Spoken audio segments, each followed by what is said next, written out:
Hello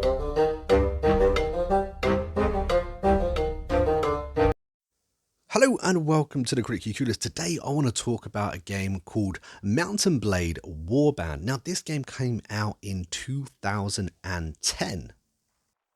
That's almost 12 years ago, and quite frankly I still think this is one of the best games I have ever played. But before we get into what this game is actually about, if you enjoy this review or find it entertaining or just fancy supporting the channel, don't forget to hit that like and subscribe button. And if you want to see more Warband content, show this video some love because I would love to do more Warband videos. But Mount & Blade Warband has been developed by Tailwords Entertainment and is currently on the PlayStation, the Xbox, the PC, and you can even get it now on your phone as well, and will set you back at around £20. And this game is also currently on the Game Pass as well. So what actually is Mount & Blade Warband even about? Well, basically it is a kingdom management game. Now it's also a medieval hack and slash. Basically you run around and you raise an army, you go from castle to castle taking it over. The combat itself is pretty simplistic. The AI can be as smart or as dumb as you program in, and you really can make the game as easy or hard as you want.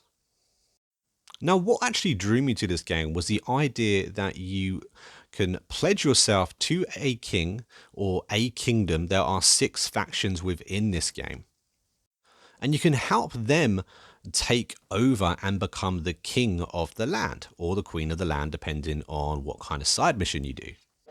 However, there is a certain point within this game where you actually have a decision to create your own kingdom as well, and then take it over in your own name, becoming king yourself.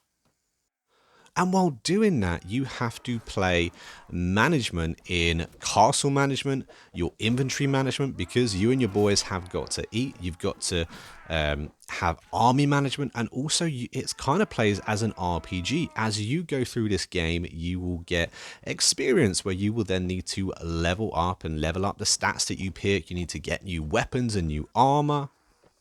And you can also go around to all the various taverns within the land, recruiting companions to join you on your travels. Now, I make it a lot more simplistic than this game actually is. It can be incredibly complicated, and you can go rather deep into the management side within this game.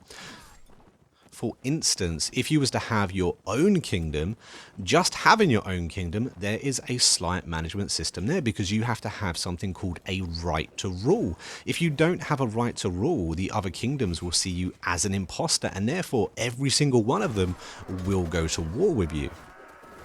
And you'll find that your right to rule starts right at the beginning of the game with the backstory that you pick, which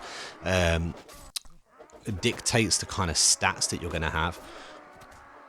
And on top of that, the gender that you pick as well, because you have the option to play as a male or a female to try and be king or queen of the land. However, if you choose to play as a female and try and be the queen, or try and work for a king as a lady, the other lords, the other kingdoms won't see you as their rightful equal. Therefore you're going to have to work twice as hard just to be acknowledged as such.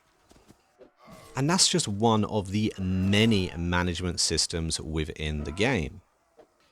And once you have finally found yourself an army, you found yourself a kingdom to either work for, or of course you are trying to build your own lands, you then have to go about the task of taking over your first castle. Or even your 70th castle, depending on how far through the game you actually are. But taking over a castle isn't necessarily as easy as all that, because every castle in this game, at least on surface value, appears slightly differently. Therefore, the beginning of the game, or the beginning of the assault on the castle, can act very differently depending on, one, the castle layout, or the type of troops actually defending the castle that you're trying to push. And again, this is just one of the elements within this game that the game actually doesn't really give you all that much in-depth tutorial about. You kind of have to figure it out for yourself. Now, of course, this game has been out for, like I said, almost 12 years now, a really long time, and the fandom around the game has let out many of the game's secrets, and it's because of them, because of the wiki and groups on Facebook, for instance, that a lot of the information gets shared, a lot of the hacks get shared, and it makes the game a little bit easier, but it doesn't make it any less complicated. Now, I've played close to 300 hours of Warband. I've played for an incredibly long time. I found it very late in its life cycle. And I've absolutely thoroughly enjoyed my time within the game. Honestly, there's not too many of these games out there available on console at least. Now, on PC, there's many of these type of games. But on console, it is so few and far between. We've got the medieval hack and slash type of games, like Chivalry 2 came out earlier this year. You've got For Honor. And you've also got the RPG Kingdom Come Deliverance. And while Mount and Blade may be lacking in story or cutscenes, or even graphics, this isn't the prettiest game in the world, it makes up for it in just sheer unique gameplay. If you enjoy management games, if you enjoy kingdom management games, kingdom builders, then Mount and Blade Warband could well be for you. You do have to go up against hundreds of troops at a time, and there's each 6 factions within the game, or every faction within the game, does have a unique army type as well. Some are stronger than others on the battlefield, some are stronger than others in a castle, some have better archers, some have better knights. And it does create a unique battlefield depending on when and where you're actually fighting. However, unfortunately, the battles are never as complicated as you would like them to be. Although you can set your troops into formations, you can organize your archers to be on the back line, for instance. Ultimately, all you really need to do is press charge. And if you've got a good enough army, you should be able to win. So maybe the combat is lacking slightly, but for me this is still the best kingdom management game that I personally can find on the console. So if you can find something better, let me know down in the comments, because I would love to try it. But I honestly feel that the developers at Tellword Entertainment should really have a huge pat on the back, because they have got a game that is so incredibly in-depth, so unique, and yet only takes up 1 GB of hard drive space. Now, again, I did touch earlier that there is no real story. There's nothing really driving you. At the beginning of the game, you're given a couple of pointers, and after that, you're kind of let to kind of do what you want. Obviously, the idea of the game is to basically survive, make a kingdom, join somebody, help them take over the world.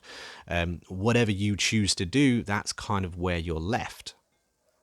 And the only real extra cutscene in the game is when you choose to seek out to get married. And that's an option within the game. You can seek out to find yourself a wife or a husband. And if you do so, that would increase your right to rule if you marry into the right family. And if you do manage that incredibly difficult task, because it's not easy to find a partner in the world of Mount and Blade, if you do manage it, you are rewarded with a nice little cutscene, probably one of the only cutscenes actually within the game. But despite this, I do think it's still quite an achievement that they've managed to fit all this in a game that is only 1 GB. But if you haven't tried Mount and Blade Warband, I would seriously give it a go for £20 or on Game Pass. It's worth the money, it's worth the Game Pass download. And hey, there's also a second one out as well. It came out last year, Mount and Blade Bannerlords 2. That came out last year on Steam, and it is supposed to be heading onto console sometime in the future. But that is all I have for you in this video, guys. So if you've enjoyed the video, learned something new, or just found it entertaining, don't forget to hit that like button, subscribe to the channel, and of course we do have an active and growing Discord if you want to join that. The link will be in the description down below. If I was to give this a review score, I would give it an 8 out of 10. The game does let you down on graphics, but remember this is almost 12 years old, so what exactly do you expect graphically when you play a game this old?